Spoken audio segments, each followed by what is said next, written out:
Hi viewers, இன்னைக்கு நம்ம பார்க்க போறது fried wonton. இது வந்து ஒரு Chinese snacks recipe. Welcome to Flavour Studio. இந்த fried wonton செய்யறதுக்கு முதல்ல ஒரு கப் அளவுல மைதா மாவு எடுத்துக்கலாம். கொஞ்சமா ஒரு 1/4 டீஸ்பூன் அளவு உப்பு சேர்த்து ரெண்டையும் நல்லா கலந்து விட்டுக்கலாம். இப்போ இந்த மிக்சிங் பவுலோட சென்டர்ல ஒரு முட்டை உடைச்சு ஊத்திட்டு அதை லைட்டா நம்ம பீட் பண்ணிக்கலாம். முட்டையை லைட்டாக பீட் பண்ணிவிட்டு அதில் கொஞ்சமாக தண்ணி சேர்த்து நம்ம இப்போ இந்த மாவை ஒரு லூஸான சப்பாத்தி மாவு கன்சிஸ்டன்சியில் நம்ம பிசைஞ்சு எடுத்துக்கணும். தண்ணியை மொத்தமாக ஊற்றாமல் கொஞ்சமாக ஊற்றி நம்ம இந்த மாதிரி கரண்டியால் மிக்ஸ் பண்ணிவிட்டு நல்லா நம்மளுக்கு ஒரு சாஃப்டான டோ கன்சிஸ்டன்சி வந்ததுக்கு அப்புறமா கையால் ஒரு 4லேருந்து 5 நிமிஷம் நம்ம பிசைஞ்சு எடுத்துக்கணும்.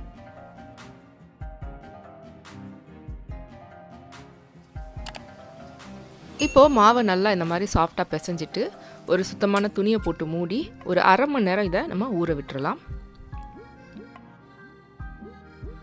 இப்போ நம்ம ஃப்ரைட் ஒன்டனுக்கான ஸ்டஃபிங்ஸ் ரெடி பண்ணிக்கலாம். 2 மீடியம் சைஸ் உருளைக்கிழங்கு எடுத்து நல்லா வேக வச்சு எடுத்துருக்கேன்.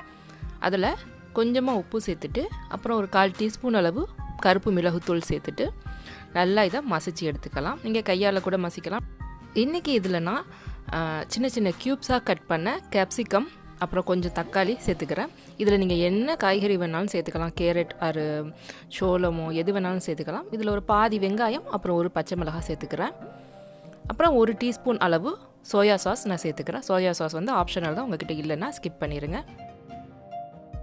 இப்போ இதில் 1 டீஸ்பூன் அளவு ஜிஞ்சர் கார்லிக் பேஸ்ட் ஆட் பண்ணிக்கலாம். இது எல்லாத்தையும் சேர்த்து நல்லா நம்ம மிக்ஸ் பண்ணி விட்டுக்கலாம். மிக்ஸ் பண்ணிவிட்டு இதை ஒரு மூடி போட்டு நம்ம தனியாக எடுத்து வச்சிடலாம்.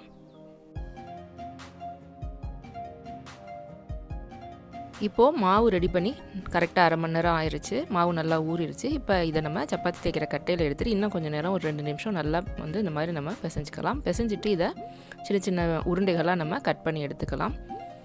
இன்றைக்கி நான் சேர்த்த மாவுக்கு பார்த்திங்கன்னா 3 மீடியம் சைஸ் உருண்டைகள் ரெடி பண்ண முடிஞ்சது. இப்போ இதை நம்ம சப்பாத்தி கட்டையில் நல்லா மாவு ஸ்ப்ரெட் பண்ணிவிட்டு நல்லா தின் லேயராக வந்து நம்ம இதை வந்து தேய்ச்சி எடுத்துக்கணும்.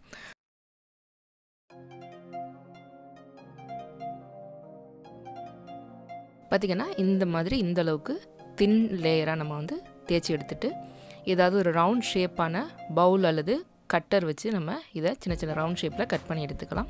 ரவுண்ட் ஷேப்பில் தான் கட் பண்ணணும்னு இல்லை, நீங்கள் ஸ்கொயர் ஷேப்ஸில் கூட கட் பண்ணி எடுத்துக்கலாம். இப்போது நம்ம ரெடி பண்ண ஷீட்ஸ் எடுத்துகிட்டு அதில் கரெக்டாக சென்டரில் நம்ம ரெடி பண்ண ஸ்டஃபிங்கை இந்த மாதிரி சின்ன உருண்டைகளாக எடுத்து வச்சிடலாம்.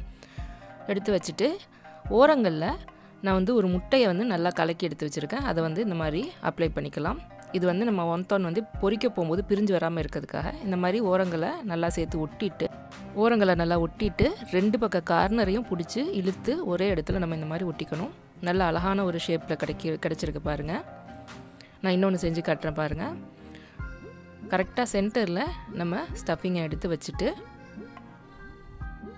ஓரங்களில் லைட்டாக முட்டை அப்ளை பண்ணிவிட்டு அதை இந்த மாதிரி ஒட்டிக்கணும். ஒட்டிட்டு கார்னர்ஸ் 2 பக்க கார்னர்ஸையும் இழுத்து ஒரே இடத்துல நம்ம ஒட்டணும்.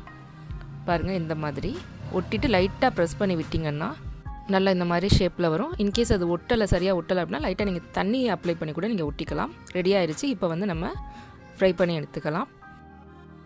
இப்போ ஒரு கடாயில் எண்ணெய் ஊற்றி சூடு பண்ணியிருக்கேன். எண்ணெய் சரியான சூடில் இருக்கா அப்படின்னு பார்க்குறதுக்காக இந்த மாதிரி நீங்கள் ஒரு சின்ன டூத் பிக் வச்சு நீங்கள் எண்ணெயில் இன்சர்ட் பண்ணிங்க அப்படின்னா இந்த மாதிரி நிறைய பபுள்ஸ் வரும். இந்த மாதிரி பபுள்ஸ் வந்தது அப்படின்னா கரெக்டான சூட்டில் நம்ம எண்ணெய் ரெடியாக இருக்குது அப்படின்னு அர்த்தம். இப்போ நம்ம ரெடி பண்ணி வச்சுருக்கா ஒன்டன்ஸை எண்ணெயில் சேர்த்துடலாம். இப்போ வந்து ஆயில் வந்து சூடாயிருச்சு நல்லா. இப்போ வந்து அடுப்பை வந்து மீடியம் லோ ஃபயர்லேயே வச்சுக்கோங்க. மீடியம் லோ ஃபயரில் வச்சு நல்லா திருப்பி விட்டு 2 சைடும் நல்லா கலர் மாறி நல்ல ஒரு கோல்டன் ப்ரௌனாக கிறிஸ்பி ஆகிற வரைக்கும் நம்ம இதை பொரிச்சு எடுத்துக்கணும்.